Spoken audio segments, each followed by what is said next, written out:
bloody good to see your face. It really is. And it's been quite some time since we've actually had an opportunity to talk like this. So Happy New Year to you. Merry Christmas. Happy birthday. All of the other things. I think last time was randomly on the street, right? As you were running off to the casino. I think that might have been, or as I was going off to the casino. One of the two of us was going, like it was an event. I want to say IEM maybe. It was IEM, and I think it was IEM 2019. Pre-pandemic, because that's a thing. And you were coming out of a club about to get into a taxi. Yes, and that's right. We were going from the esports bar. Yes, right. And we were on our way from, I can't remember. I think we'd just been at the esports bar and then we were elsewhere and then we were coming back and we were heading to the casino. But yeah, mate, it has been a hot minute. And a lot, beyond it being a hot minute, some changes for you as well. I mean, this is the first time we've spoken like this as well since No More Kotaku. How's it all going? I know. Yeah, I mean, like it is a wild transition, flexing like very different muscles, and it's super interesting to just think about things from like a much broader scale than what I was doing before. I do miss like the act of writing and doing like a lot of on the ground reporting still, and I think anyone who's been a writer or a content creator or something of that nature will always have that. You know, if you're in podcasting, you'll always have a bone in podcasting, for instance, or if you're in streaming, you'll always kind of have your eye on that. So that's a little part of my soul is still there. But I mean, like, it's super fascinating and wonderful to be able to like hire a whole bunch of people. I've just, hired an Australian editor for .esports. Jackson's just come on as an Australian editor for We Got This Covered, and to be able to like come in and just sort of go, okay, I can give people jobs immediately. Like, that's really nice. That's a really great feeling. And to think about like, okay, what can we do with this many millions of people? How can we, serve them content, a different way, or how can we get them more content? What are we missing? And being able to have the time. You wouldn't have the time to stop and think about those things if you were also doing on the ground reporting. Yeah. So I think it's good for me to have that flex and step into that space and see what I can do with it. Well, there's the old saying, you either work in the business or you work on the business, but you can never actually be both. And so for you in your role now in Gamers Group, Riyad's a powerhouse, isn't he? He's an absolute powerhouse. Yeah. Nah, he's amazing. Like just watching him conduct meetings and sort of like sigh through, and the clarity and sort of vision that he has is just really like having that proximity to that is really fascinating. Yeah.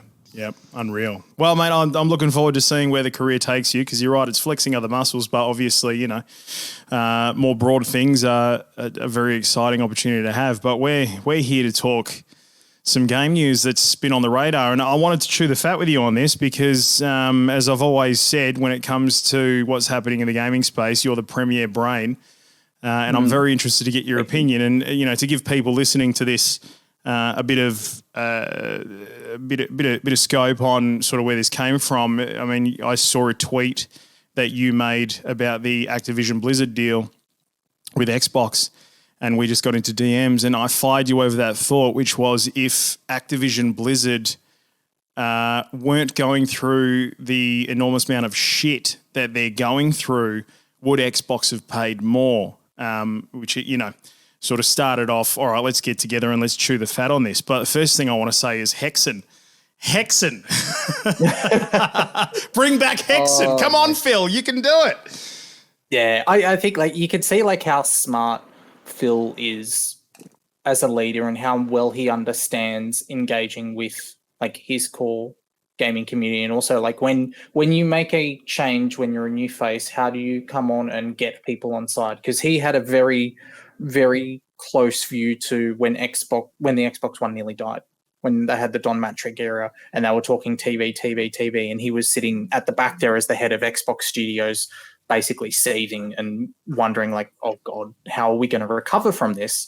And so I think like that's one of those things where like it's just a small thing. He may or may not actually really want to bring back Hexen. Like there's no commitment or anything attached to it. But the fact that he just throws that out as a line is enough of an indication for everyone involved in the community to say that, Phil still gets it, Phil still cares. And it's not something that you can really challenge or sort of like tackle either way, but it's just a very clever, corporate, smart messaging strategy to do. And it's kind of why he's such a good leader, because like the whole thing of, how did you recover Xbox from the failure that it was masterminded by Phil Spencer. And it just kind of shows that how he understands very well how to operate in this environment. Well, for me, it goes back to like a sort of a number of things that he's come out and said since then. I mean, to throw in the little bit of, hey, Hexen, all right, as you say, it's an absolute masterstroke. But you just know that he gets it as a man who's come through the ranks in games. Because the other thing that I was reading about him talking about was, for him, he's looking at the industry as a whole going, how do we secure the future of games as tech companies make their way into the space? And he referenced Google, obviously with Stadia. He referenced Apple. He referenced Facebook, Facebook having their VR. So he's very much, as you say, he gets it. And it's as simple as that. You can't really put it any more complicated than that. It doesn't have to be. He just gets it. Yeah. And I think like that future sort of, like very much like the whole like xCloud push was not like where is our core audience at now, but like how do we connect the other 2 billion gamers that we don't already have? Like, they're going to have to do that through low power devices because they're probably not going to be able to buy an Xbox. We're probably not going to be able to put like a massive suite of Azure data centers all over, Africa, other parts of like Southeast Asia, all the rest of the spaces around the world where they don't already, there isn't already a massive AWS, Google, type dominance, right? So, and that's where I think like this whole acquisition is kind of one of the things that like it might have come up anyway, and it's obvious that Microsoft was looking at something like this and has been for a while because they're trying to think of the metaverse, which is all anyone wants to fucking talk about in tech, because the only way you can make the metaverse work is if you own content. Because if you don't own the content, that means you've got to talk to someone else for the licensing. And if you have to do that every single time you want to add a character, a weapon, a reference to a franchise, then you might as well not have the conversation at all. So, and I want to come back to the metaverse because I know it's all anybody wants to talk about, but I want to talk about it as well because it popped into my head. It's something that I've been sort of studying over the past month or so, just familiarising myself with it because I think it's it's going to be a very strong play given that we're seeing companies like Meta, Facebook, and the amount of money that they've already pumped into it, $10 billion, and the amount of money they're continuing to commit to it. But anyway, more on that in just a moment. But $70 billion US for the acquisition makes them the third biggest behind Tencent and Sony. But where were you when the news broke and how did you take it? God, I think I was at home somewhere. I can't remember if I was in bed or sitting on bed when I saw it, but I remember like scrolling through and going, and it was like one of those, like almost very similar to Microsoft buying Bethesda. It was a bit of a holy shit moment, like this has happened. And especially because as soon as you saw it, everyone immediately went back and thought of all of the ramifications that Activision Blizzard has gone through. Immediately it triggered all of the, what does this mean for Game Pass? What does it mean in terms of the leadership structure? What does it mean in terms for Sony? Because Activision has been one of the driving forces. For a while it was Rockstar. You can see some old articles if you go back, but there's some great stories about how much Microsoft paid Rockstar to make sure that GTA 4 was not a Sony console exclusive, because they were very much, it was coming up into the the next generation, and I think it was in the order of like sort of 80 million or something. It was a massive amount of money. And over the as COD has been super successful this generation, or last generation now coming into this generation, Sony has repeatedly paid like millions and millions of dollars to have time exclusive on DLC. They used to advertise it all the time in every state of play. That's, get, 1 month, your free guns, new operators, all the rest of it on PlayStation first. So that's kind of an enormous amount of contracts that need to be sort of ironed out. And, what does the future of that stuff look like? And then, of course, the next question was like, well, okay, if Microsoft actually has a say, how much of a say do they actually really want to have? Because you've got a similar thing with Bethesda now. It's like Microsoft's bought Bethesda, but is Phil Spencer, telling Todd Howard to hurry up with Starfield? Like that's not how these big corporate acquisitions work. So why are they buying it now? Obviously, but I think you could pretty much hit the nail on the head as to why now is a really good time. Well, I mean, it's all of the stuff that's going on with Activision Blizzard at the moment, the litany of lawsuits against them, the amount of people coming out talking about what's going on in those offices with regards to DV and harassment, sexual harassment, and we've seen the pictures, we've seen the posts and all of that sort of stuff. I mean, now it's clever. It is clever. They probably saved themselves $30 billion US. If Activision Blizzard was an absolutely squeaky clean, perfect company, there's no way they're paying $70 billion for it. They're paying north of that. So they've seen it and gone, yeah, this is a great opportunity for us to acquire some incredible franchises. For me, I'm very interested to see how it plays out, considering that there are lawsuits that are still on the go. What happens to those lawsuits? They'll still need to go through their due process. What happens to Bobby Kotick? Some of the figures, and I don't know if you've seen these, but some of the figures that I was seeing was that he could, if he's outed by Xbox, he could leave the company with $300 million between what he's owed in contracts and what he's owed in shares and options in Activision Blizzard and so on and so forth. So there's a lot of water to go under the bridge with all of the bullshit that Activision Blizzard's going through at the moment. Yeah. And I think that's the other, apart from the fact that obviously the stock price had been affected to the point where that, and it's awful to talk about that in the sense when we know so much about how many people are involved, but it is also it's not an intangible thing. It very much, it's a lot of money. The other thing that people kind of forget about this is it's an all cash deal. Can you just imagine literally throwing a Scrooge McDuck size vault at someone, be like, here, take this. And if it was $100 billion, Microsoft's, they could have still done that in cash. Yeah. They have had an absurd amount of cash on hand year on year, just hanging around. They keep around for acquisitions. And what's going to be super interesting is as of the time we're recording this is Tuesday. About tomorrow, Microsoft are going to have their first quarterly investor call since the acquisition was announced. And that's where we're going to say, okay, how much of a chunk is this actually taken out of the company? Because from the last time I checked, they will still have cash on hand available after this. So all they've actually done is good accounting, really, fundamentally, because they've used money that was sitting in the bank doing nothing. And now they've actually bought a tangible asset, thousands of developers. It's an incredible, hugely fortunate position for Microsoft to be in. But from a financial perspective, it is kind of a bit of a drop in the water for them. They haven't had to leverage themselves at all. They haven't taken on any debt. They haven't given away any scrip or equity whatsoever. They've just literally picked up the couch, tossed it out, grabbed everything out from the back corner and thrown it at Activision. And very much if this was a year on, if you imagine Overwatch 2 isn't delayed or Diablo 4 isn't delayed, even Diablo Immortal, right? People keep forgetting about Diablo Immortal and the whole discussion of this because there's a lot of people that just have a lot of apathy for the franchise. But that's the kind of property that could have doubled Blizzard's monthly active users within 3 or 6 months if it's successful, which you pretty much still can do. It's Diablo 3 on a phone.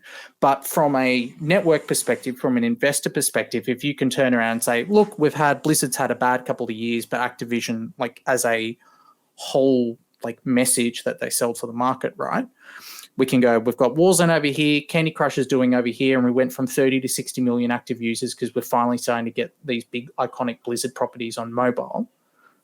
$70 billion's like 70 billion US is like a joke. Like Activision could easily be at 150 or 200. Yep. And, $300 million, Bobby Kotick, if you have to fork that money out. And I agree with you. It's a sad state of affairs, what's going on there. And hopefully those people that are affected by this get justice. However, from a business perspective, $300 million to pay him to off you go so they can reset the organisation is chump change compared to what they're going to make out of it, the value of Xbox and all of that sort of stuff. Now, what they can bring to things like Game Pass. Just to take another example for people who, were ever following what happened with Spotify and the Joe Rogan podcast, they paid him a $300 million deal, but it lifted their stock price by more than $1 billion. So it's swings and roundabouts on that sort of stuff when it comes to the values of things. There are a lot bigger things in play. Those games acquisitions, my God, they're just absolutely mind-blowing, the kind of firepower that Xbox now finds in its arsenal. And I'm not even just talking about Activision Blizzard, like, you mentioned Bethesda.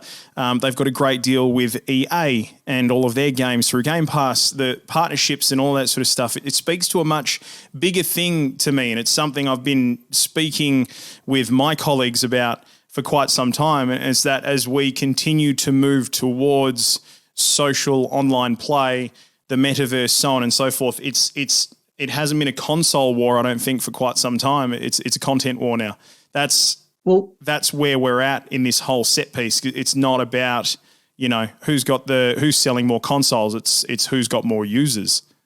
And I think like the market has expanded so far now that like there was very much, you go back to the start of the last generation, there was very much a concern around investors and markets that the consoles were going to die out completely. The Xbox One and the PlayStation 4 were not going to stop the rise of mobile gaming.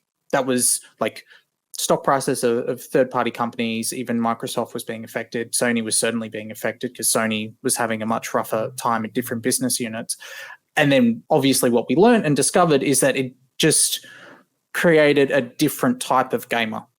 And I think what we're actually people are slowly starting to get, like gaming sees everything as like one big blob and one big mass, because I think especially when you're talking about things on this scale and these figures and these enormous, ridiculous sizes of developers and franchises and what does this look like in 10 years, it becomes difficult to like get your head around all of it. But even though they are really directly competing in a lot of ways, like Microsoft and PlayStation and Nintendo as well are targeting very, very different types of people who enjoy games. And there's a big Venn diagram between like the person who wants to own a PlayStation and say they really want Demon's Souls, they really want Miles Morales, they really want things like Returnal and all of those other like Ratchet and Clank and those kind of like escapist first person or like single player type adventures. And then there's another type of gamer that really wants the sort of the Halos, the shared universes, like the Fallout 76s and what Starfield's going to be and all of those kind of worlds. And often there'll be a correlation to where that's why we find a lot of us will end up buying multiple consoles, because we want slightly different types of experiences. And there are so many gamers that these platforms can live, they can coexist quite happily, and they're not actually really competing head-to-head quite as much as we often like to think. A lot of the time they are, but you actually look at where the companies invest in their content, particularly. What kind of games does Sony want? Like outside of the GTA 6s and the things that everyone wants to pitch for, right? Like what does an exclusive look like to Microsoft? That's a Forza Horizon. That's the stuff that Rare is working on. That has a very different DNA and genesis to the stuff that Sony is putting together. Now, the business model around all of that and the player base around all of that and how that's marketed and how you sell that to people kind of conflates a lot of it. But I think that's what we need to start to understand, is that we have known gaming to be like basically the premier form of entertainment on the planet for a very long time now. Like that's understood by the gaming community. I think we need to get to a place to understand exactly who these big platforms are actually trying to target, because that's also going to be a key question when we hit the metaverse. what type of metaverse do these companies want to participate in and play in? Those things are going to look very different. God, it's insane to think about. It's mind bending to think about, especially when you start throwing in words like metaverse. I mean, Xbox, it looks like it's weird to think of Xbox as being the third on the ladder because it just looks like they're so much beefier than PlayStation. And I don't know if it's because PlayStation, hasn't made as much noise in the past 18 months as what Xbox has. I mean, I feel like Xbox has won the day in terms of being the forward-facing organisation, the one that's constantly making noise, the one that's constantly adapting and updating and so on and so forth. But in a sense, they've kind of had to if they've been that far back, I guess, chasing after Sony. So it is kind of it was actually a surprise for me to hear that they even after the acquisition are still third on the rung. But to know that they've picked up things like Crash, they've picked up Tony Hawk, they've picked up Spyro. But then, and this I want to get your opinion on this because I don't know whether or not he had to actually do it. And the fact that he did do it, who is it that he's speaking to when he does something like this? And Phil tweeted that he had good calls this week with leaders at Sony and confirmed the intent to honour all existing agreements upon acquisition of Activision Blizzard and our desire to keep Call of Duty on PlayStation. Sony's an important part of our industry and we value our relationship. Now, that's been an ongoing message from Xbox for quite some time. In fact, they were pretty much the first ones as far as tier one organisation to come out and go, hey, we love everyone who plays video games. We love you, Nintendo. Here's a tweet. At Nintendo, we love you. Hey, PlayStation, looking good. Here's a tweet. At love you. So they've been pushing that narrative, but I can't help but feel that at some point all existing agreements get to a stage where they have an end date and they finish. And I'm not confident that PlayStation players can be confident that those agreements will exist past those end dates. Well, they didn't with Bethesda, did they? No. Like you look at with the initial messaging straight after the deal and how they were talking about, what was going to happen with Fallout. Is Starfield going to, you can just go back and Google the history of statements on Starfield and how that slowly sort of merged into, well, of course this is, and how much Bethesda was kind of a part of that as well. And then eventually Microsoft just came out and, flat out said it. And I think also there is very much where the messaging, this is still quite fresh in the sense that the messaging that you give out to someone on Twitter is a bit different than the messaging you do on an investor call, right? And also some of the legal consequences and weight around those two different audiences and channels, they matter. So that's why I kind of think we will see, we'll have more information tomorrow about how they feel about it. But I think again, it's existing agreements, right? It's precise wording to, one, placate everybody who is concerned about their immediate worries. Am I not going to be able to play the thing that I have paid for on my console that I own in my home today? That's covered. Going forward, does it mean much? Christ, no. World of Warcraft. So World of Warcraft for me was one of the first things that came to my mind because World of Warcraft hits different for me because it's not a buy this game and you're in. It's a subscription service. So Game Pass is a subscription service. Now, for me, Xbox's future, as far as I'm concerned, lies in Game Pass and xCloud. And we won't see the necessary developments from an infrastructure-wise to support xCloud. I've been using xCloud. I've got bloody good internet, and it's still not a great way to play video games. Where I still like to download them, I want the full experience, and I want it unhindered. So for me, Game Pass is solid, and I think Game Pass. Oh, my camera's just gone. I've got this issue in here at the moment. I've got to get a fan because my camera overheats and then it shuts off. No. Either that or being a Sony, it's not happy I'm talking about Game Pass. But Game Pass for me is the premier play at the moment. It's the one that's got all of the games. It's got the day one releases. It's the incredible value. For me, it's the winner, and I see it as their way forward. But Warcraft stuck out to me as an interesting one because that's the same model. It's a subscription base. So it's like if you're Microsoft and you've got Warcraft sitting there, do you roll Warcraft into Game Pass? Can you even roll Warcraft into Game Pass, or do you continue on with keeping them completely separate so as not to amalgamate the user bases into one revenue stream? Well, I mean, like, would you, like, from a development standpoint, like, would you even want to, can you imagine getting that, like, someone coming up to you and saying, so we have to get World of Warcraft running on the Microsoft Store now? And you just look at that and think of the last decade of improvements. You've had to merge it over like 3 different versions of DirectX, trying to get ray tracing in there, and now suddenly you've got to play with like Microsoft's different version of executables. I mean, you might actually just walk out of the company if you haven't already. I think like there are like there is a technical challenge for them, particularly there on getting that going, that I think may be doable, but whether they have the resources to do it, especially now with what's transpired over the last 6 months, is that'll be an interesting question. But I think like in terms of the subscription model, like what we know from the Bethesda acquisition is not everything came onto Game Pass that could have straight away. It was a staggered release. There were a few things that popped on there immediately when they announced it, but other stuff came later on.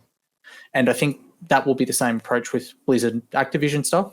Firstly, because it makes no sense to do full Netflix and be like, hey, all of our properties are on Game Pass now. That actually doesn't serve any business objective for them. We've got to remember that when these companies get folded into each other, like even though we might not learn more about Activision Blizzard's numbers because they're now a part of Microsoft, like they do still have their own P&L. Mm-hmm. Right? They're going to have like their own figures. They're going to have their own financial reporting that goes through internally. And that's part of that is going to be how much time, money are we spending on World of Warcraft versus how much are we making back? Now, does the Game Pass model financially support adding something like World of Warcraft? Like from take the actual development of let's do what we need to get this working on the Microsoft Store.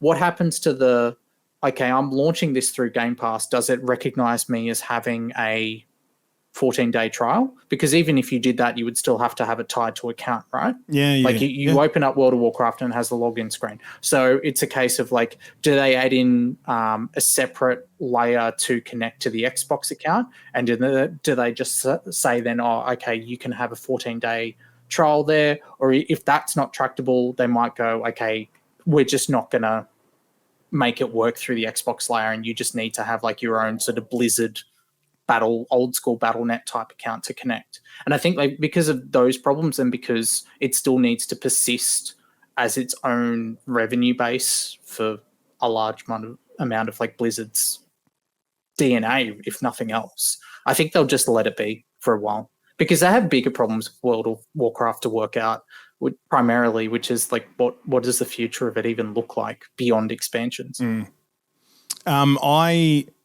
One thing that I'm very interested to hear on the investor call tomorrow, or what comes out of it, is if they touch on the fact that they've bought a ticket into esports by picking up Activision Blizzard. Because don't get me wrong, they've got a toe in the water with Halo, so they've experienced it. They sort of have an indirect link through EA because of FIFA, but I mean they're buying into esports now in a big way. Call of Duty World League, Overwatch Premier League. You got your StarCraft and your Asian markets, all that sort of stuff. It's going to be fascinating watching how they go about. Because for me, like them, they're not a traditional. They don't have any traditional esports models. Like they're not. Even Halo fell by the wayside for a while there, but all of the franchises they picked up are steeped in esports. So it's going to be very interesting and fascinating seeing what comes out of that play and whether or not they keep them separate in a way and run them separately, or bring them in under Xbox in a big way and go, we're going to invest in this heavily because we believe this has a viable future. I think also too, like when they pick it up, what happens to that internally will be a very fascinating journey in terms of how Microsoft handles future acquisitions and kind of what it wants its identity in gaming to be going forward. Because if you look at Halo, like, has had a very long competitive history, but its competitive history has always been something that has been run by third parties. In the US, a big amount of it was MLG. Internationally, you had like companies like ESL Australia. Even before they were ESL Australia, when they were the Australian Cyber League, Halo was actually the game that organization founded by Nick Vanzetti and others like, you know, Josh Inman and stuff, like they were running Halo tournaments, right? Like that was in the DNA of them. And Microsoft's approach to that has always been to a bit similar to Valve, maybe not quite as hands-off, like they want to be involved but and have their say-so, but they want other companies to run the ecosystem and drive that because they feel that they understand it and they know it best. And Activision Blizzard have always wanted to be very hands-on, like whether it's the Activision side with what they've done with Call of Duty, you know, they even expanded the Call of Duty World Championships so that Australia for a few years that it had like a direct pathway into the finals, that it had the league here. Obviously, you know, Blizzard has had many cracks at esports across all of its titles. It has also had a lot of failed attempts or things that could have persisted for longer than they did. I think StarCraft is a perfect example. Heroes of the Storm, what happened to that was very sad, but also fundamentally Microsoft too is an organization that has had lots of its own failures, and then people have stayed within that business and then gone on and helped work in other parts of the company to, you know, take that knowledge forward and do something better. A great example is, you know, when they were trying to build the first Xbox, the great documentary that they put out towards the end of last year, there was, you know, you had the team that built the first Xbox, or you had a whole bunch of people that used to work on the 3DO console. They ended up being a part of Microsoft working on the Windows CE operating system, and they wanted to make a console within Microsoft. So, you know, that was kind of, that knowledge eventually ended up going into the original Xbox eventually. So they might opt to let Activision continue with their current plans because Microsoft doesn't, like, Microsoft itself is not going to go and say, hey, we have a lot of this expertise about how we have run esports leagues previously, because it's not a thing they've done. Like, whereas I think like when it comes to like the leadership of the studios, particularly, you know, Phil Spencer and the board, I think they're going to want to get more involved with Activision that way than they will with esports, which is, I mean, depends on where you come from it. I don't know that it's a particularly, I would like to see more changes in terms of esports. I think like they can do more. They can be more supported. I think like the Overwatch League as well as had some ups and downs, but also some of that stuff's affected by what's happening with Overwatch 2. So, you know, its delays and all the rest of it. So it's a tricky situation. And I think like the other thing too is people are, you know, the bit that we've got to reiterate here is that this deal is not going to actually be finalized for a year. You don't, you know, spend $70 billion and then, you know, just walk out of the store like you've picked up a console. You don't? You know, these things go. Jesus, they take approval. For $70 billion, mate, I don't want any more work afterwards. But I mean, it's going to take time, right? Like, and that course. time is like, that means like you're not going to have a whole lot of changes, especially like if you're dealing with things that are going to have an impact on the share price. That includes, you know, the Overwatch League is a commercial property, right? Like you can't make too many changes to that as Microsoft. Similar, like you can't make too many changes to the management structure until the deal finally goes through. Hey, just quickly, because you mentioned their name, ESL. Did you see the acquisition news today? I did, yeah. It was $1.5 billion for ESL and Face It. I maybe I'm wrong on this, but I swear I saw somewhere that the ESL was bought for $1 billion and it was included. So I don't know if it was ESL was worth $1 billion and Face It was worth $500 million, but I know it was 1.5 for the two of them. And obviously the two are merging now as a result. Let me have a quick look. ESL, Face It. Merged by Savvy Gaming Group, Saudi owned, yeah. The Modern Times Group has officially sold its esports tournament organizer ESL to the Savvy Gaming Group. The company has also picked up Faceit, which means that two of the biggest tournament organizers in esports changing hands and merging for a reported 1.5 billion. Hey, guess where I'm reading this, by the way? .esports. According to the Sports Business Journal. Fully owned by Saudi Arabia's sovereign wealth fund, the PIF. Interesting. Worth also adding that, like, Modern Times Group, not that it makes a massive difference in this particular deal, but it might for people who have that nostalgia bent. They also own Congregate. What's Congregate? I don't know what Congregate is. It used to be like one of the websites you go to that had like all of the Flash games, and a lot of developers would go and they'd submit their games on there. So things like Binding, like the Binding of Isaac, for instance, it was born as a Flash game, and the place you would go to play it was originally Congregate. Right. Geez, they made some moves recently. The fund is in talks to take over City A Club Inter Milan for more than $1 billion. It's in talks for Ligue 1 club Marseille. They acquired EPL club Newcastle. It's also behind Greg Norman-led LIV Golf Venture. That's quite a broad portfolio. And now they're getting into esports. Just sounds like an events play. Well, I also think like the timing is good too, because, towards the, trying to remember where their financial years are. It's hard when you're dealing with like companies in different continents, but around sort of like April, like the whole Modern Times Group, they were posting like a net loss of about like 14.7 million, which is in USD there. That group reports in krona, I think it is. It's a Swedish currency. Yeah. So the pandemic, like especially obviously for like an events company, was super hard because events rely on ticketed revenue, and that's difficult to do when COVID says you can't show up. Yeah. So I can only imagine what the board of that thought when they saw 1.5 billion.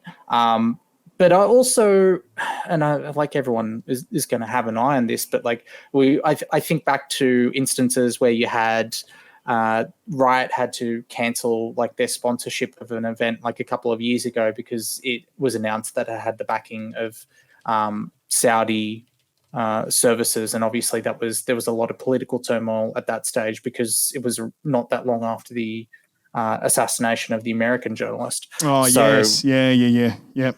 So how does this affect? Because there are going to be lots of sponsors and people that want to have, some kind of input or say or sort of a touch base with esports that may now have legitimate corporate difficulty in continuing to deal with some circuits that, ESL and Faceit are running. Now, it'll be interesting from Intel's perspective because they are the biggest player. They have always been the biggest supporter of ESL. So if I would expect their partnership to continue. But it'll be interesting if there are any kind of like little sort of legal wrangles that emerge.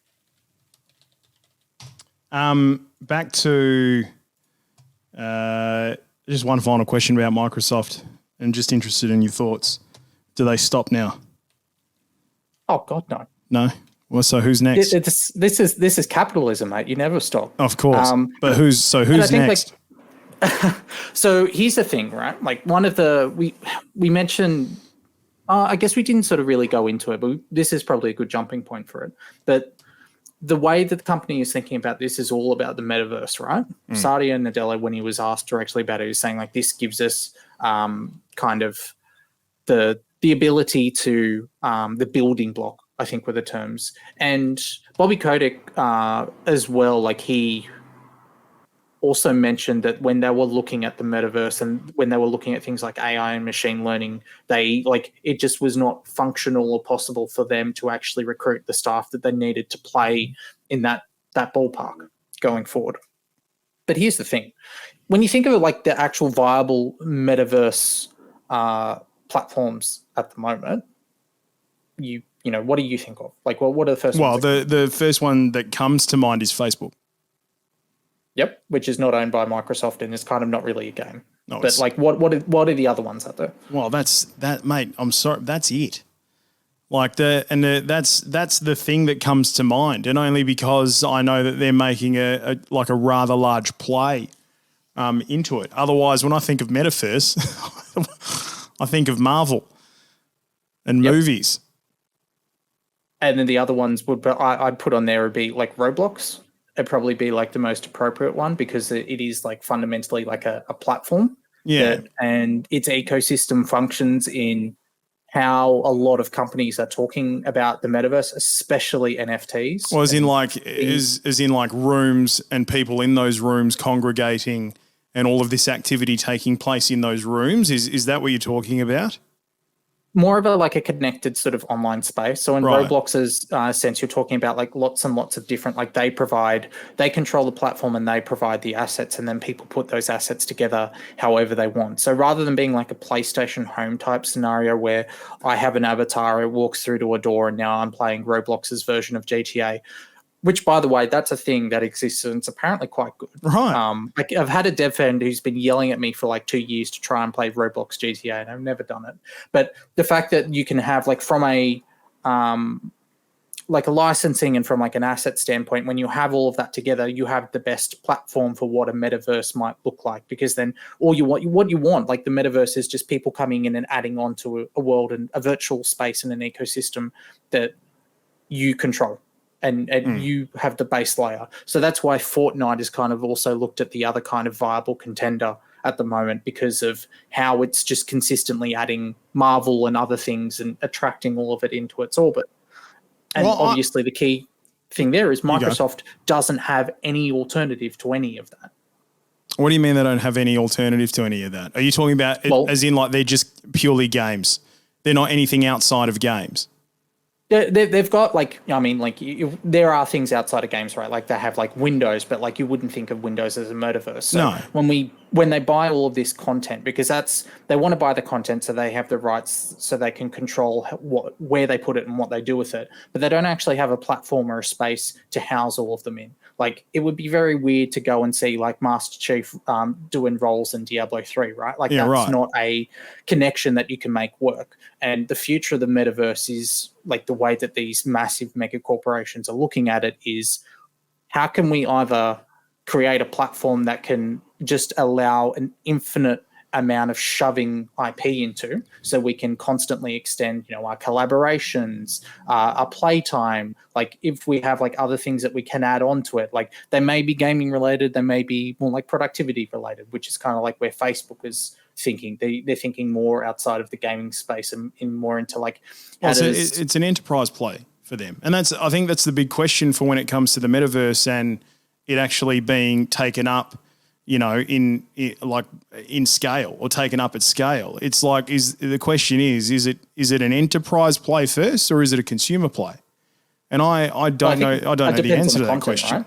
Yeah, absolutely. It depends on the content. But then, so that's something that I think that if we're just jumping across the metaverse for a second, that's something I think that they need to actually seriously consider, because if they're going out of their way to acquire all of these IPs in the entertainment space, then clearly for them it's a consumer play, right? But like at the moment, Facebook's investment into the metaverse is around essentially, it's social media, it's social play, but they're not thinking in terms of video games for that space just yet. They're creating places to work.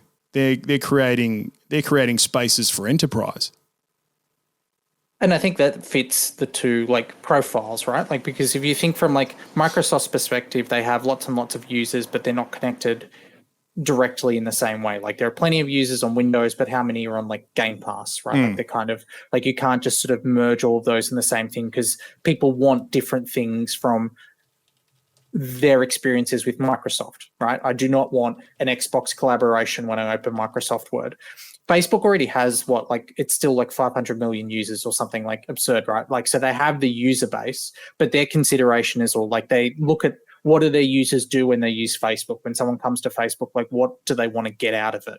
Like there is like Facebook gaming and they have had their things in Facebook games, but fundamentally the experience of what I take away from Facebook is more related to like organization. Like it makes my life easier because I can talk to people, like I can set up events, I can stay in touch with family and friends. And so they're thinking of applications that add on to that.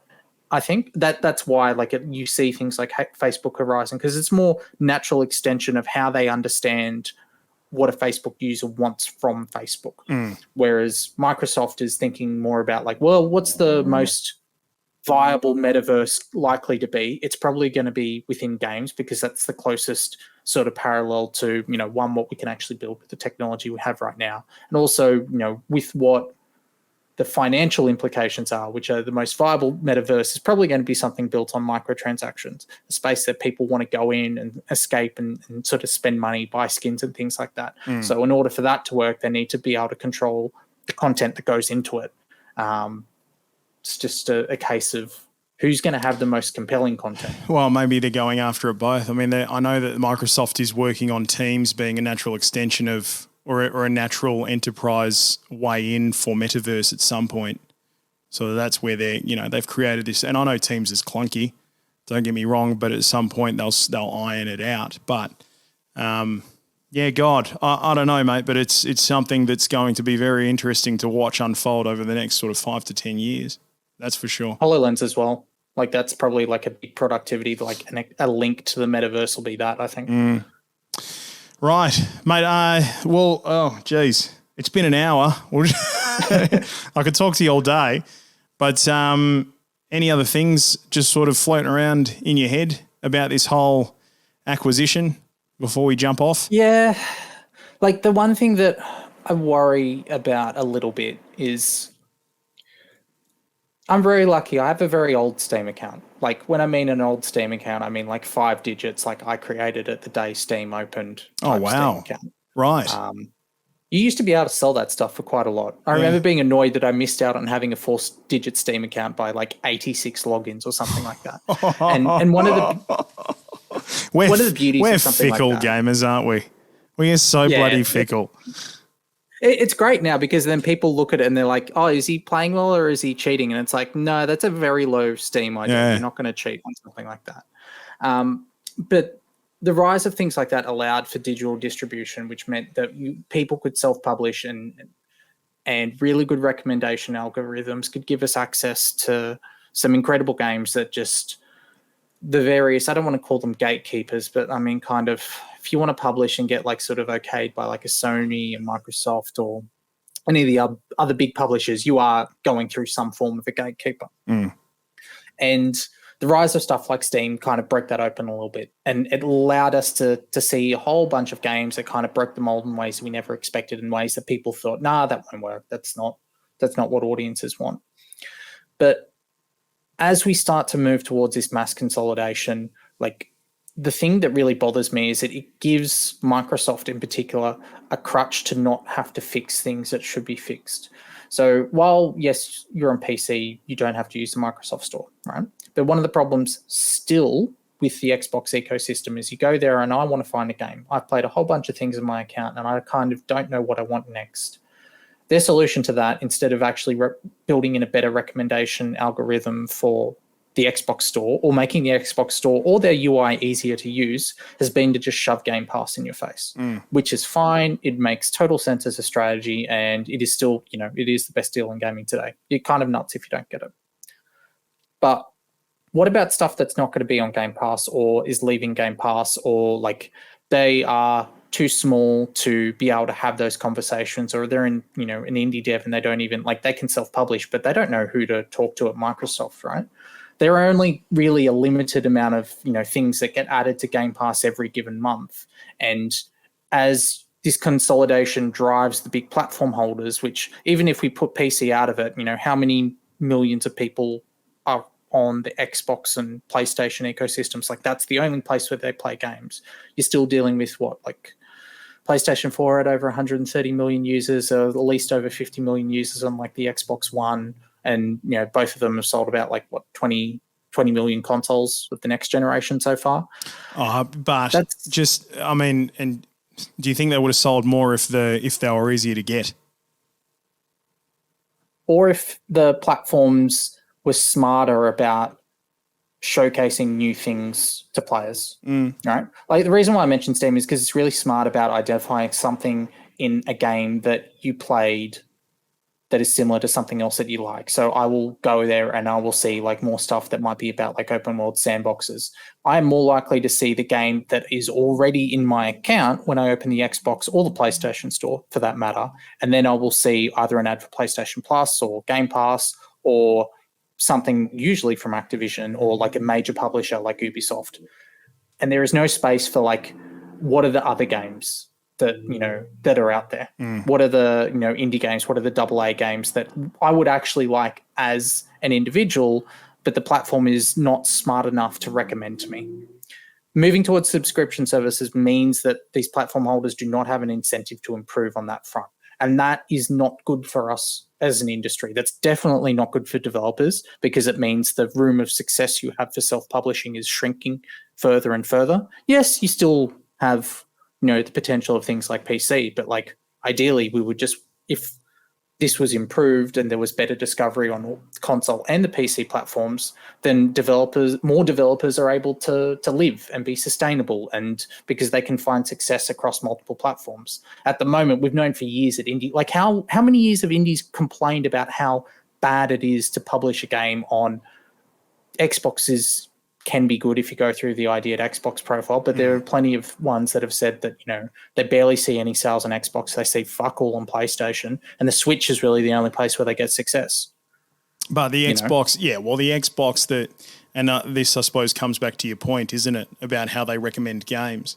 Because the way that the UIs on all of those consoles, they don't do it. You're right, they don't do a great job of recommending games. They don't have smart, clever algorithms for it. They don't actually entice you to play new games. The sell is play the big titles because you're going to get them on day one. Like if you actually look at the structure is literally the newest things are the things that have just been added to Xbox Game Pass and what's popular. And it's not like they don't have the machine learning and the AI engineers in the back end to do it. Like we know even just from talking to like the Age of Empires developers, right? Like the things that they were saying about how they're incorporating machine learning for things like QA, for like running the AI through like different replays and things so it can like eventually learn different strategies and get smarter and smarter, because they want to add like a merciless AI to Age of Empires 4 one day, right? Like they've got that talent there. And that's, again, goes back to what Bobby Kotick was talking about, AI and machine learning. Like that stuff eventually goes through to how you experience a platform too. But you're not going to see a whole lot of it if the main players just, hey, buy our subscription. And we know we're going to see more of it. Like Nintendo will do what they do, but PlayStation has to respond in the same way. And when they do, the experience with the store there will be, do you have PlayStation Now Plus Ultimate Extreme? No. Look at what we just added to it. And it'll be the big names. It'll never be your creative indies. It'll be the big names. It'll be, I see your point, mate. I absolutely see your point. But is that bad for us as consumers, or is that more an issue for indie developers, or is it both? Oh, well, I mean, in the interim now, like Game Pass is great for you as a consumer. Yeah. What about in 10 years? Yeah, well, the thing is, I feel like I'm clever enough to go looking for indie games. You know what I mean? I'll go searching the Xbox store, and generally I'll do the same thing that I do with Netflix, and I'll sit there for half an hour flicking through titles, and then get the shits on, so I just don't play anything. But like I have, found a lot of gems sort of through there. I don't know. Maybe it changes with our infrastructure changing over time as well. And as things like streaming platforms, xCloud, for example, come online a lot better and they're a much better thing to actually use, maybe that gets better along with it, because instead of having to wait for a download, so you're managing your time, so you're generally only going after the really well-known titles and stuff on these platforms. maybe because you can just stream the game so you can jump right into it, maybe you will be a little bit more open to trying some other things. Fucking camera.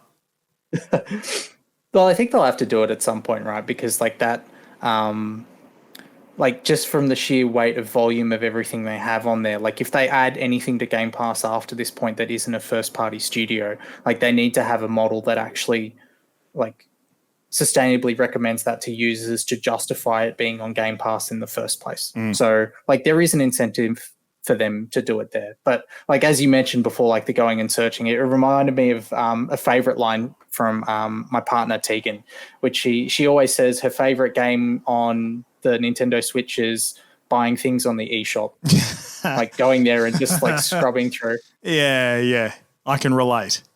Yeah, exactly. Oh, mate, wow. A lot to chew over there. Plenty to chew over. I want your tip. I want your tip. Who do they buy next? You know, did you see the Gary Whitta quote? No. What was that? So he mentioned, one of the things he said is like they're basically, I'm paraphrasing here, but there is bigger news. Like he was saying this will not be the biggest story in gaming with like no sort of determined time. So the question for me is like, does Microsoft buy something bigger? I think we'll have a better sense of that in terms of when we look at how much cash on hand they have after this. Because they might not, they might look at buying like a smaller studio. I think like the potential is probably in something in Japan, because Microsoft has always wanted a link to the community there and to the developer base there, and they've never had it. And there have been a lot of talks with them buying Sega in the past. I don't think that's viable. I think maybe Microsoft looking at buying a Capcom is an option, but a lot of good IP for a Capcom if we're talking about, consumer plays in the metaverse. Yeah, it works there. The problem is Resident Evil. Resident Evil kind of makes Capcom maybe a bit too big at the moment. Just from like, again, it'll depend on how much cash they have, because I think these acquisitions are easier for Microsoft to do if they're just throwing, the Scrooge McDuck vaults out of the window. If they have to start to offer up like weird deals, then it becomes like very difficult for them to get it over the line. So we'll know a little bit more, but I feel like it's sort of a Capcom seems like a kind of an interesting target. The other one could possibly be Square Enix, which I think would be an interesting fit for Microsoft, because they've also been making a lot of investments in the background to AI and machine learning, and some of their properties would fit that sort of metaverse-y type space. I mean, Kingdom Hearts was something that Phil Spencer wanted to get on Xbox. One of the first things he worked really hard to get onto Game Pass when they were trying to bring like JRPGs to the service. I remember that one. And obviously they had Nier Automata there pretty early. So I feel like maybe Square makes a bit more sense, especially if you look at like, what kind of like IPs, like Deus Ex has just been sitting in the background for a while. Some of Square's stuff has not performed as well as they'd like. So maybe financially they're not in as strong a position to defend themselves as Capcom might be. So that might be part of it. I would bet on Square Enix before probably anything else. But I think, to be honest, what we'll probably hear is not a Microsoft acquisition. I think it'll be something bigger, or either someone going after or doing something with Tencent, because Tencent is always involved in acquisitions and M&A of any description, or Ubisoft falls over. Jesus. All right, mate. Shall we call it? It's always fun. I'm sorry we haven't been able to do this for so long. Yeah, no. I hopefully we do it a lot more, actually. But I appreciate you, especially at such notice, just being able to jump on and shoot the shit about this, because there's a lot to talk about, and I think if this little catch up is anything to go by, plenty more for us to talk about as things unfold as well. Yeah, it's good to see you, man. It is. It's good to actually. I don't know if this going to come through an audio, but it is good actually to see you face to face. I do miss that deeply. I can't wait till we have like DreamHack Melbourne. God, it'd be nice. Is that going to be Savvy Melbourne now? I don't know. I don't know, because that group owns DreamHack as well. Yeah, Savvy Melbourne, which actually has quite a nice ring to it, to be honest. But anyway, we'll see. Time will tell. Take care of yourself, man. Right. You too.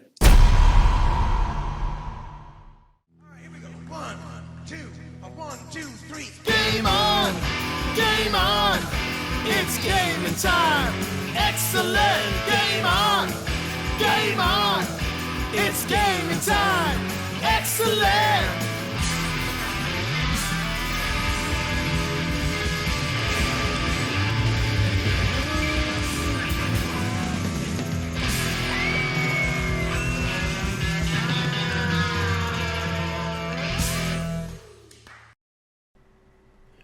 Hello, everybody. How you going, Stormie? Good to see you again.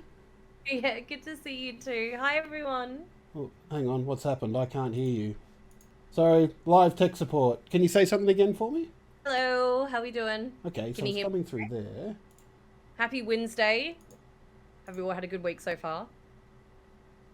Hi, Drop Bear. How you doing? Also, thank you, Captain Havari, for that sub earlier on. I hope you guys enjoyed that interview as well. Oh, Charlie said he could hear both. He can hear both of us. He might not be able to hear me now. Hey, But there now- we go. Oh, Is that better? yeah, I can hear you. My voice meter was playing up. It did not want to play the game. But we're here. Thank you for holding the fort down there, Stormie. What were you Oh, no, talking no, about that's since okay. I couldn't hear? No. I was just saying And hi to now I can't hear everyone. you again. Voice meter, Oh, what are you no. doing to me? I have fallen back into my Hades addiction again. So that's what I've been doing in my spare time. And I found out that my 12-year-old sister has actually gone to the end credits of the game before I did. So I'm feeling very, very proud. Very proud sister, but I am also incredibly jealous. And just before we went live, I was actually just trying to defeat Hades for the second time and missed it by that much. So, bit heartbroken.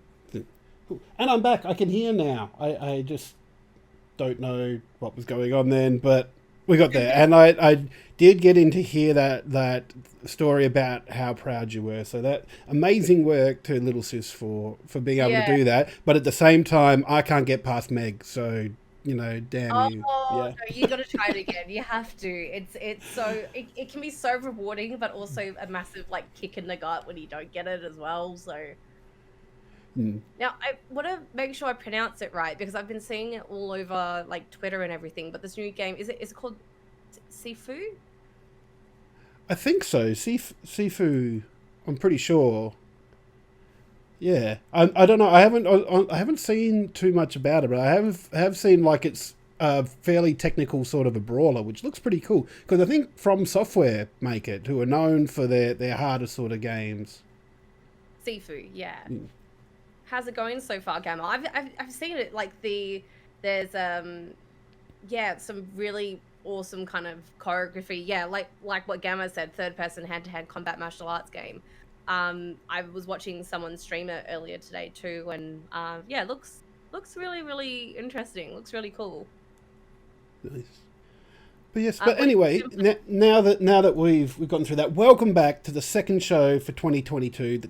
I'm trying to channel my inner Richie Benno here with the second episode 2 for 2022, which was a shit impersonation, but yeah, let's move past that and say thank you so much to our sponsors in Quantum Energy and Lenovo Legion, as well as GeForce Now, which is an amazing service if you haven't come across it before. So GeForce Now, powered by Pentanet, is a cloud gaming subscription service. So instead of your computer doing all the computing, as computers tend to do, it sends it to a server farm. And they've got a whole rack of 30 series cards here stationed. They've got some in Perth, they've got some over east as well, and some data centers there. And it just means that instead of your computer having to do all the processing, you can do it there, and you can connect in your Steam libraries and other libraries, so all those games you can play. Even if you've got a really crappy graphics card, all that you're limited by is your internet connection. So thank you so much for GeForce Now, for Pentanet, for sponsoring us as well. So cool. And now What have you been playing? What have I been playing? Last year yet? Haven't asked me. I over the weekend finished off the story of Pokemon Legends Arceus. I had a really good time with it. Just like the idea of in other Pokemon games of going through the gyms and battling didn't really interest me. And like the catching of Pokemon was all right, and the completionist in me is going, I have to catch them all. I need to get them all. But with Arceus, it's really chill. Like being able to sneak up behind the Pokemon and or do things, throw food at them to make them easy to catch so you don't need to battle them to catch them is really cool. Like for me, the story and like they've got these big boss battles that are kind of a bit meh, but just the act of catching Pokemon was so relaxing. Really loved it.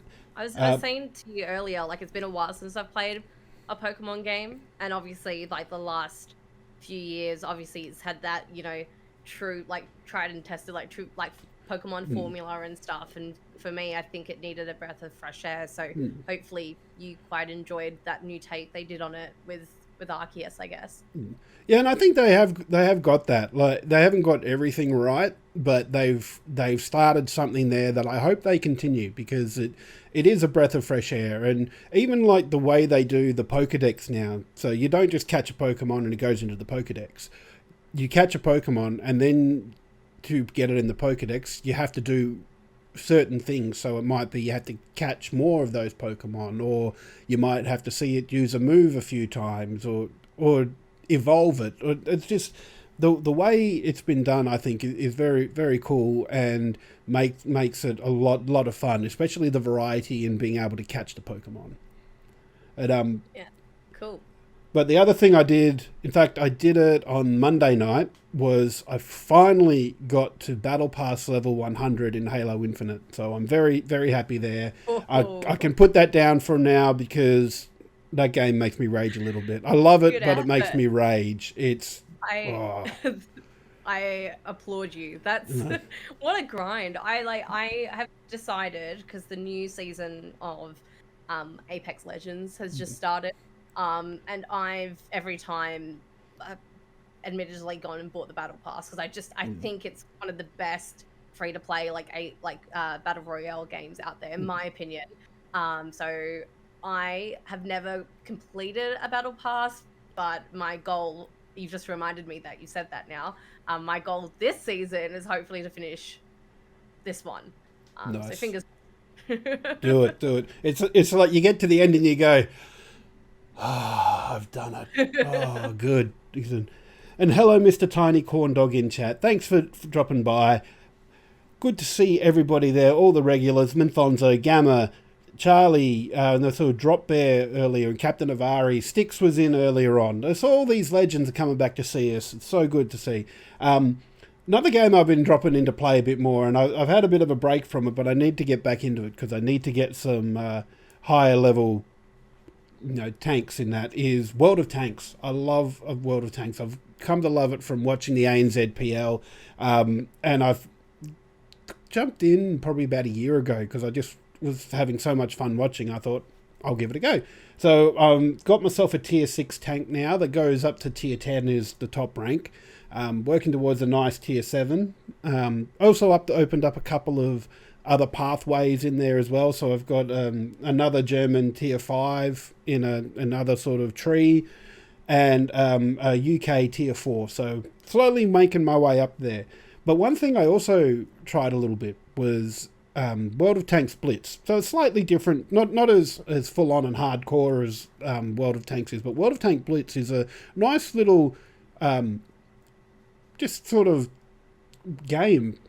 Of course it's a game. Is it a different game mode, or is it a different game that belongs to the same franchise? No, it's a different game that belongs to the same franchise. So made by the same people, but it's a bit more open. So because it's simpler, it goes on phones as well. So, and it's available on a whole heap of other systems too. So it's a nice little like one that can be played anywhere almost. So I think it's on the Switch as well, so you can take it away and do it. So that's really good. But one event that they got going at the moment that I really like the sound of is the big boss event that they got going on. So they've got 7 versus 7 battles that happen in World of Tanks Blitz. And what happens in the big boss event is that the tanks get assigned different roles. So you can still pick your own tank that you like to play. You might have a favorite light tank, or you might like the heavier tanks that can deal a bit more damage.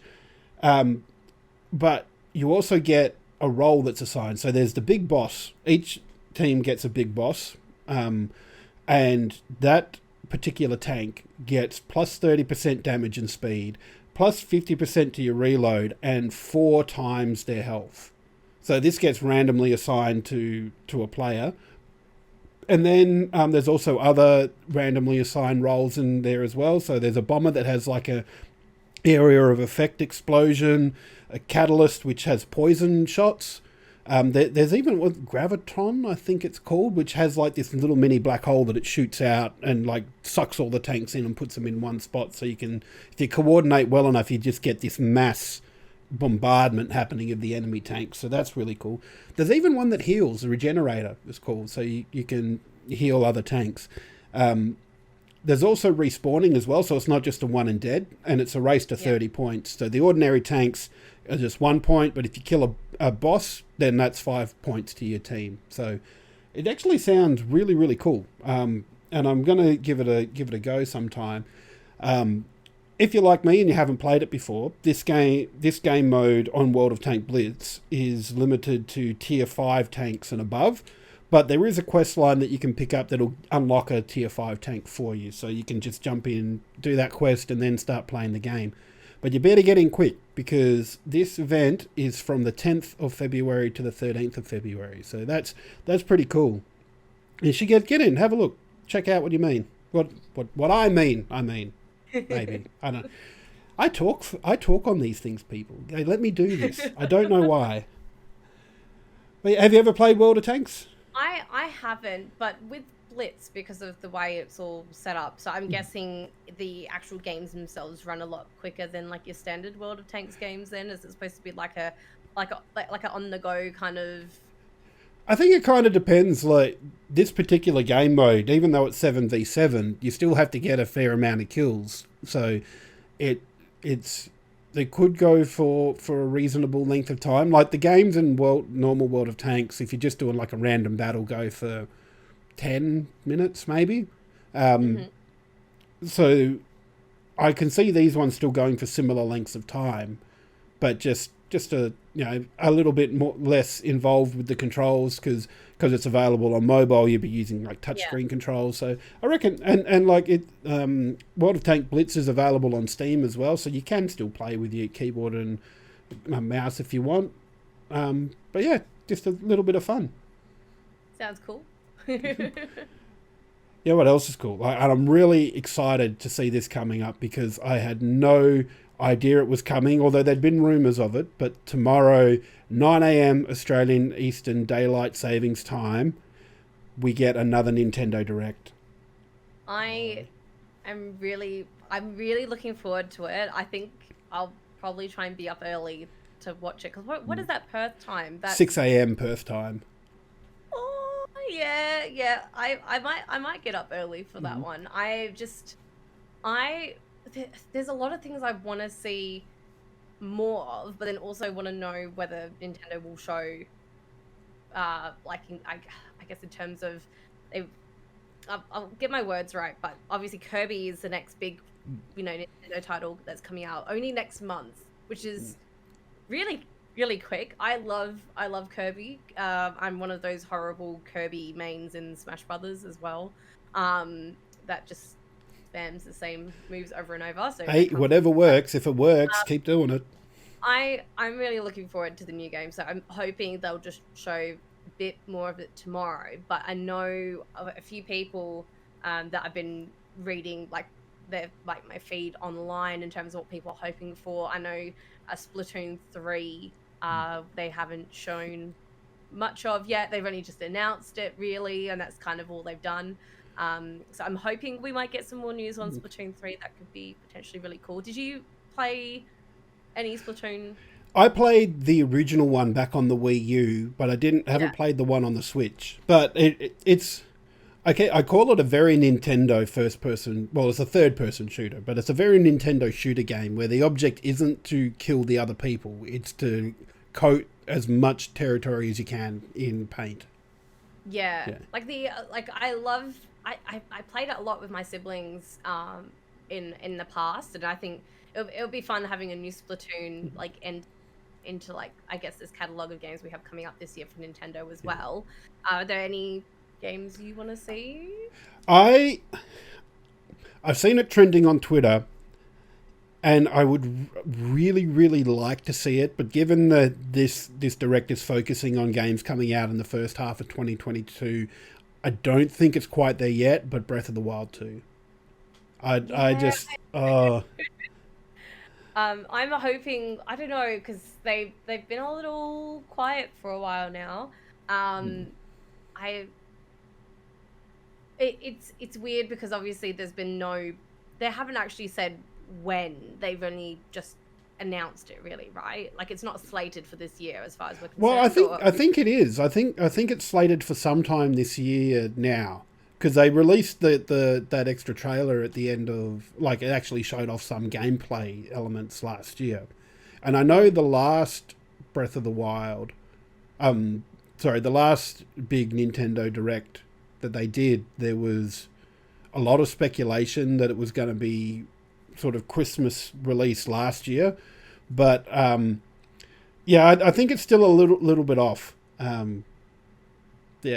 But in terms of other games, I really want to see more about Advanced Wars 1 and 2 coming to the Switch. Because I was a big Advanced Wars fans on the Game Boy Advance. And I remember, I think because it was at E3, and I can't remember who was doing the presentation, but there was like a Metal Slug Tactics game. And I remember tweeting at the time where I've gone, all this Metal Slug Tactics game makes me want is a sequel to Advanced Wars. And then a couple of days later, Nintendo did their presentation, and there was Advanced Wars 1 and 2 for the Switch, and I'm going, that's awesome. I want that. They heard me. That's it. Yes, I feel heard, Nintendo. Thank you. And that I think that was due to come out either late last year or early this year, but it's been pushed back. I think it did get delayed. Yeah, so maybe they'll give us a new date. Fingers crossed. I'm hoping for that. And sorry, go on. That's okay. No, I'll let you go.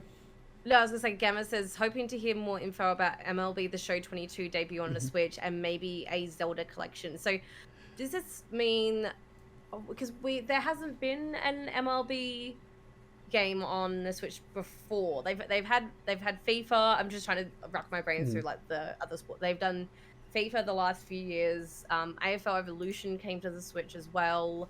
NBA. It'll be nice to have MLB, I think, be the next big sports entry into the Switch. And the Zelda, have they teased anything about Zelda Collection?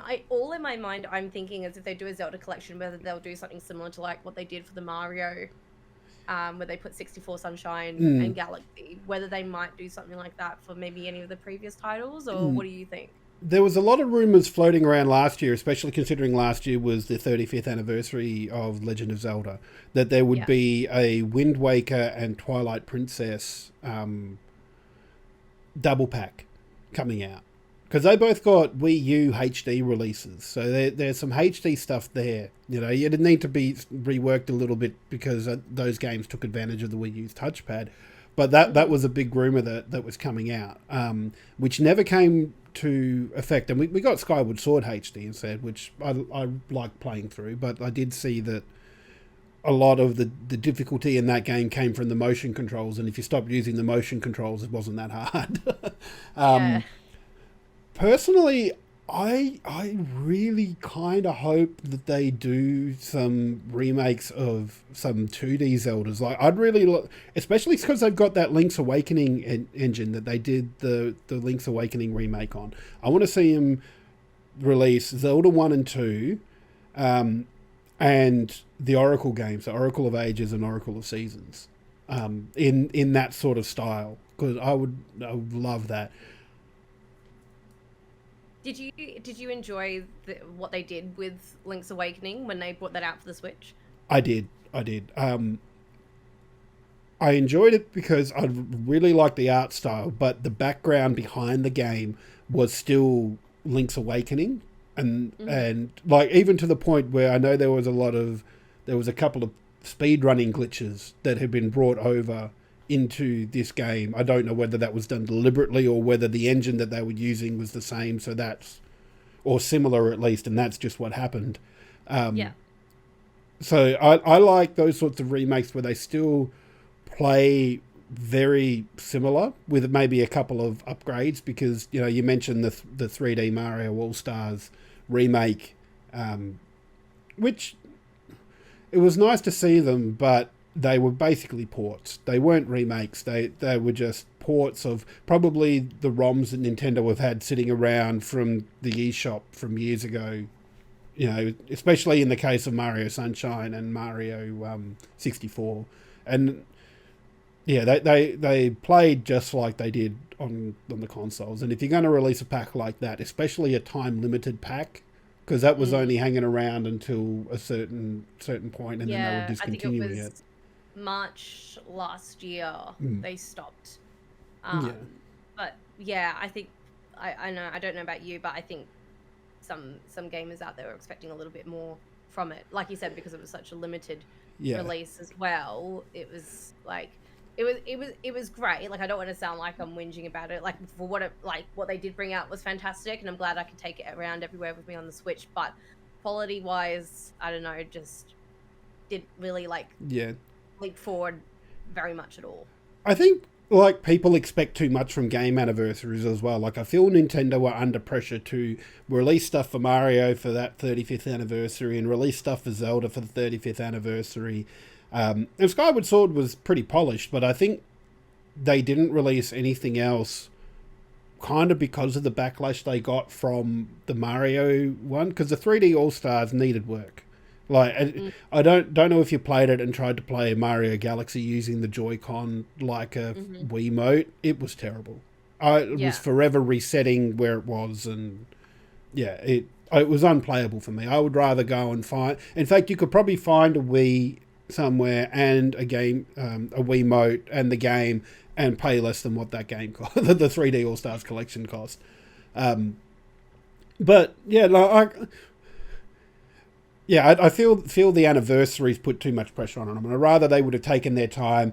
Like the 100 Mario Challenge was a nice thing that they could put up. I still wish it didn't disappear, but that was a nice thing they could do, and a few collectible things. I think that's what you do for an anniversary. You don't release a game because then you put this really firm deadline on yourself that it has to be out by this time, otherwise it's going to be not an anniversary anymore. And I go, well, that's cool. Let's hold off on the game and make it good and then release it.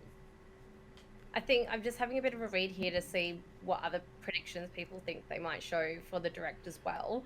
And then one that I just totally forgot about, and I shouldn't have, because it's one of my friend's favorite previous games, is the sequel to the Mario Rabbids game, so Hope. Which I don't believe has a date on it. I could be wrong. But maybe they'll show a little bit more of that tomorrow as well. But yeah, Kirby is the one that I'm personally looking forward to the most. That should be really, really, really good. Yeah. I'd really like to see some Metroid Prime 4 as well. Like, because they announced that so long ago, and then they came out and said it wasn't developing how we wanted it to, so they scrapped it and started again, which, takes a lot of guts to do that, to say this game's not what we wanted, so we're starting again. And I'm glad they told us that, but it's been a while since that announcement, so I would like to hear something about it. But like I said, because there's presentations on the games coming out first half of this year, I don't think we'll hear about that there. No, we will wait and see. So Drop Bear would like to see a new Bionic Commando game. Well, I'm thinking, we're talking about 3D All-Stars and, games that we used to really enjoy and stuff. back on their original consoles and stuff. So it got me thinking, and what I want to ask you and ask the chat as well is I've been thinking about games that I wish I could just play for the first time again, like super fresh. Especially because, as I mentioned before, like I'm introducing my sister to a whole bunch of games that she's never played before. And I think it's kind of like introducing a friend to a movie they haven't seen before that you love, and watching them, you know, react to all the things for the first time. So it's got me thinking, if you could replay a game again, fresh, like you've never played it before, like you've had your memory wiped or something, and someone chucks this game in front of you, what would you want that game to be? For me, it could be any game, any game at all, any platform. There's a couple that I thought of that I'd love to play for the first time, and my first instinctual one that I thought of was Resident Evil 7, just because of how horrific, but brilliantly horrific that one was. Just so enjoyable, because it is one of those games where like there's initial scares and character reveals and little twists and stuff and connections to the previous game was so enjoyable to reveal. And I don't know, that one for me. And also Detroit Become Human was another one, because I hadn't played I have seen other people play choose your own adventure games before, but that was the first one that I had properly got my hands on.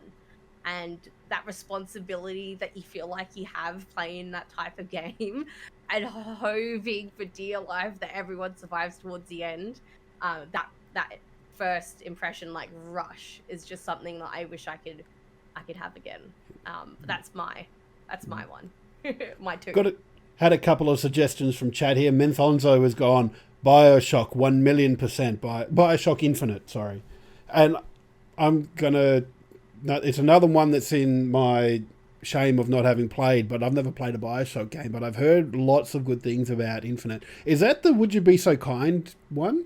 Because I know like there's a twist around, there's like a guiding voice that says, would you kindly? Yeah. Oh, that's the first one. Okay, maybe not that one. But yeah, I've heard good things about all the BioShock games. And then Drop Bear comes in with Mech Warrior 2. I feel like it's been ages since we've had a really good mech fighting game, and I would be into that. So let's rekindle the Mech Warrior series as well. And Wing Commander 3 too. I vaguely remember the Wing Commander games, and the thing I remember about them most is like they were one of those games. I think didn't they have the like the full motion video? Because there was a point in like the sort of mid-90s where game devs went, our graphics we can't computer generate people well enough, so we're just going to film people and put really crappy versions of them into the games, and and we're just going to have actors play them, and it's just going to be footage basically in the game. Like Command and Conquer was one that did a lot of that. Yeah. And for Gamma, Wacky Races. Are we talking about like Muttley and Dastardly Dick Wacky Races? Because I would be down for that. I'm trying to think of some more. I loved one of the first games I remember properly picking up, just going into like a video game store and not kind of knowing what to expect. Arkham City I really enjoyed. I feel like that kind of propelled me into this video game black hole that we've all gone down. That I just loved the story and the world, and there was just everything about that game that I enjoyed. I wish I could play that one again, actually. Yeah. For me, it's like you could pick a whole raft of titles for me on the Nintendo 64, mainly because like the jump from the 2D of the SNES and even the what was it, like the Sega Genesis and Master Systems to the 3D of the Nintendo 64 and the PlayStation 1 and that sort of thing was just amazing. And I can remember I was on holidays in Europe when the Nintendo 64 came out, and it's there. It's seared into my brain. stopping in a German shopping center somewhere where they've had like a demo case of Mario 64 set up, and it's all in German. I was playing with the first Bowser level, and I'm just sitting here with my jaw on the floor playing this as a 13-year-old kid and going, this is amazing. I have no idea what's going on, but this is amazing. Yeah. And even Ocarina of Time, like the opening to that, like when you first saw it, and just the opening with Navi flying through the Kokiri forest, it's just like, if I could forget those instances and going back and playing those games, they just would make my day. It really would. Algama said wacky wheels. Wacky races. Yeah. But I do have one I've never played, but I wish I could forget it, because I've watched lots of playthroughs. I've heard lots of good things about it, and looking at it didn't really interest me all that much, but I wish I could forget it and go back and play it, is Undertale. Like, the story in that and the battle system is just... and I just wish I could go back and forget it. Yeah. Wacky Wheels PC Mario Kart, but with animals. That sounds pretty good. I kind of vaguely remember that. I'm looking it up right now, Wacky Wheels. Wacky. But I know lots of people say, like... Oh, it's cute. But I know lots, like, even the same thing. Lots of Legend of Zelda games are like that. Like, and I'm actually going to throw in Wind Waker as well. Like, Wind Waker got a lot of shit when it came out, because because it came out on the GameCube, and it was the first 3D Zelda game after Majora's Mask. So, but in between the Majora's Mask and Wind Waker coming out, there was Space World 2003. And they showed off this really cool tech demo of Link and Ganon fighting, and it was sort of that traditional, more realistic, computer-generated 3D thing, and it looked really cool. Everybody got really excited to that, saying, look at what the GameCube can do, this is amazing. And then they come out with cartoon cel-shaded Wind Waker, and most people were going, I don't want this. I want, give me my realistic Legend of Zelda back. And I will admit, I was one of those people until I played it, and the first boss fight, I was like, no, I'm cool. I'm in now. I'm all in on this game, and I loved it. Like, and I wish I could forget that and go back and play that. Even like the bits where like the tower of the gods comes out of the water, and after you get the 3 pearls, and amazing. I love that game. And even like Ganon as a character in that was just more fleshed out. Like, he didn't have motivations. He just wanted to do bad things, but you had sympathy for him in places, and it was just really cool. I really liked it. I don't think any Ganon's done that before or after. I think like the only other one I could think of, and you'll all have to forgive me because I've mentioned it about 3 separate times already tonight, is actually Hades. I'd never played like a dungeon crawler game like that before. I had no idea what I was getting myself into. And if I could go back in time and tell myself, you're going to lose so much of every spare minute you have, because you're going to be the stubborn gamer that you are and not give up until you get it done. Hades, I feel like, not only in like the actual gameplay, but the art design, the music, just the overall storytelling was just so creative and drew me in a lot more than I was expecting. Admittedly, I buy a lot of games that my friends recommend to me, and they do recommend games to me pretty well because I feel like they know me quite well. But this was the one that I would have paid 2-3 times as much for this game. Like, it was only like $50 when I got it on the Switch. And it's just anyone that I meet that hasn't played like the masterpiece that is Hades, I cannot recommend highly enough. And yeah, if I could just play that one for the first time again and have to remember realizing, okay, I can't just beat this the first time. I do have to die again. It was such a hard lesson for me. Have you seen the speed runs? You can beat it first time. Okay, so that always okay. I have this terrible toxic trait of mine, which I'll admit. If I know that someone else can do it, I'm always like, well, why can't I do that? Why can't I be as good as this person? We're all human. Why can't I be just as capable of finishing it on the first go? So again, this is going to be the competitiveness in me that's going to drive me to finish, to get to the credits now.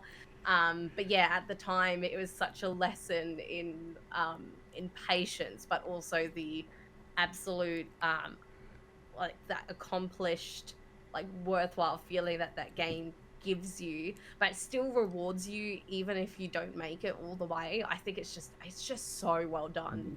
Every time you come back to that little hub world, there's something different going on in there, and being able to buy all those little bits and pieces to flesh out the hub world it's so cool. Yeah. So yeah, if I could play that one fresh again, that one I would also do in a heartbeat.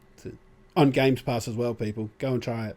That's how I played it. Like really? I've heard lots of good things about it, but I'm not a big roguelike fan.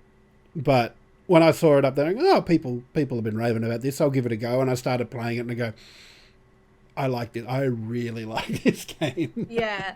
No, it's well and truly addictive. But yeah, I would happily. I downloaded it for Game Pass because I first got it for the Switch. Get the achievements and stuff. So nice. But yeah, I'll be trying to do that again on the Xbox once I try and finish the Switch run. It'll be good. Nice. I wonder if anybody would say any of the GTA games. Like, I must admit, I'm not a GTA person. Well, I have a confession. I've actually never really. So I didn't grow up playing GTA or anything. In saying that, I don't think I would have been allowed to play GTA at all. Well, no hot coffee mod for you. No, nothing. I don't think never. Even if I asked for it, I don't think I would have been allowed to have played it at the time.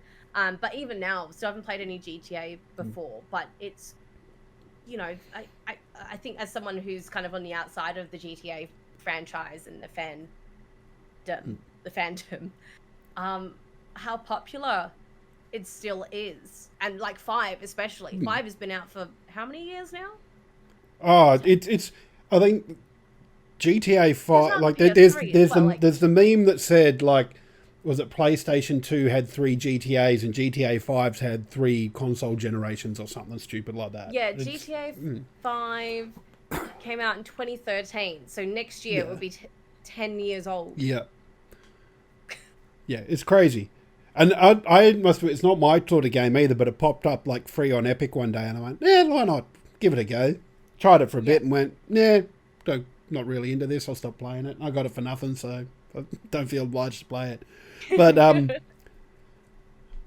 in a move that's, is kind of, was always going to happen, Rockstar announced earlier this week that they're working on the next game in the GTA series. Now, I feel like I'm reading too much into this because, and it's kind of like Nintendo stopped referring it to Breath of the Wild 2. They're calling it the sequel to Breath of the Wild. And Rockstar, the terminology in here is that it's the next game in the GTA series. So whether that means a spin-off or whether that means it's actually going to be GTA 6, who knows? I always wonder, because my partner's has played the GTA games and tells me that the storyline and stuff of the GTA games are quite enjoyable and quite good. But my first introduction into GTA was watching YouTubers do like all the wacky like online races and stuff. Oh yeah. Like, it's always appealed to me, and I think if I did download it, like, I'd love to do that stuff. But I think I would be interested as someone who isn't a part of like the GTA, I guess, fandom, if you want to call it that. Like, people wanting GTA 6, like, what do they want? More of the GTA story, like, from like this? Is it more the story they want? Do they want more multiplayer? Like how do they stop the next one from becoming too similar to like the previous ones? Because they all have a very similar kind of feel and concept, right? Except for the first one. I think like the very, very first one, or at least the very first concept for it, I think was like top down, which was strange. first GTA. Yeah. Their first Oh, GTA was yeah. the OG top-down view one on PC. But yeah, and it'll be interesting because GTA 5 has had this longevity not because of the story. Like, a game doesn't survive this long just because of the story.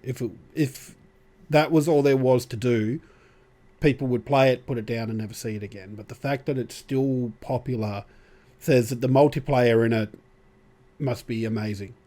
Like, and next time you see Pete, ask about the story. Yeah, the GTA story. Because he's got a really cool story that we're not going to talk here because he tells it a lot better than what I could. But he's got a really cool GTA story. Yeah, that story is definitely the best Menthonzo. Yeah. Okay, I'm excited. I thought you were gonna have me ask him something. Maybe it was like an embarrassing story. Oh no! It is just a really good story. Although if I can think of something that was embarrassing, I will get you to ask him that as well. And knowing Pete, he will just tell you and probably show you the photos as well. Yeah, I think what's going to be really interesting for if we're going to call it GTA 6, I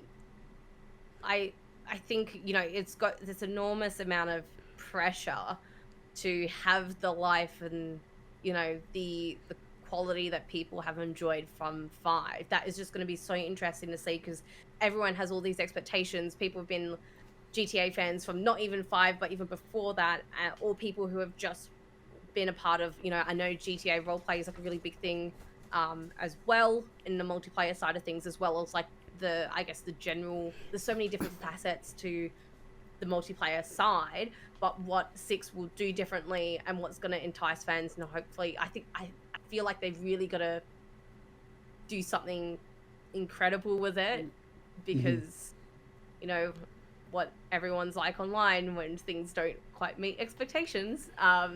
It's going to be an interesting one. Here's a thought. Could you go the other way and just make a really, really crap game? And because like GTA 5 is just so big and so influential that it's going to be so hard to top it. So would you go the other way and make a really, really shit game? So when you come back with GTA 7 and make it good, so you can say, well, the last game. Analogy? Kind of, but just like, can you make it shit first and then you make a better one so you can say, look, we're doing better now. No, I don't. Rockstar is going to be pretty. Or was the GTA re-release that they did recently, was that their shitty one, and now they're going to come out with something good? Yeah, I never got my hands on that, but the amount of stuff I heard about that trilogy was just not great, and it's not even I'm not even a GTA fan, but I feel bad for everyone who did enjoy those previous titles, and got that. But yeah, hopefully, maybe you're right. Maybe that was the dropping the fans down to bring them back up again. So lowering expectation, bringing them down to the appropriate level, and then they'll blow their socks off. But I think, and you might agree with me, you might not, but I reckon it'd still be a good couple of years, maybe before we. Oh yeah. When you announce that they're working on something, they would have been working on something for a while already. But they're just letting people know. I kind of go with two minds about this because I kind of like the ones that go, and Nintendo do this quite a bit. Like they'll go, oh, we're working on this game, and here it is. I like there was the Guardians of the Galaxy game from last year. It got announced, I think, at E3, and 3 months later it was out. And you go, nobody wasn't even on anybody's radars, and all of a sudden here it was. I remember that scaring me because we had the Avengers, which obviously that was terrible. Yeah, that was not great. There's this little part of me that kept it installed on the Xbox just in case I ever want to go back to it at some point, but I don't think I will. So when they did what you said with Guardians, they announced it and they were like, oh yeah, it's coming out the end of this year. I was just like, oh no. I was like, I'm scared. But that was, I don't think we've had a chance to talk about it, but I loved Guardians. Me too. I really, really enjoyed it. I think it exceeded everyone's expectations. But yeah, it's interesting.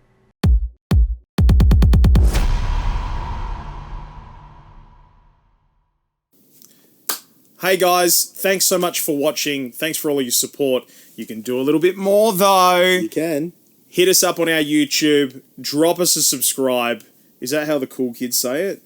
Exactly right, mate. Smash that Boom. subs button. Smash that subs button!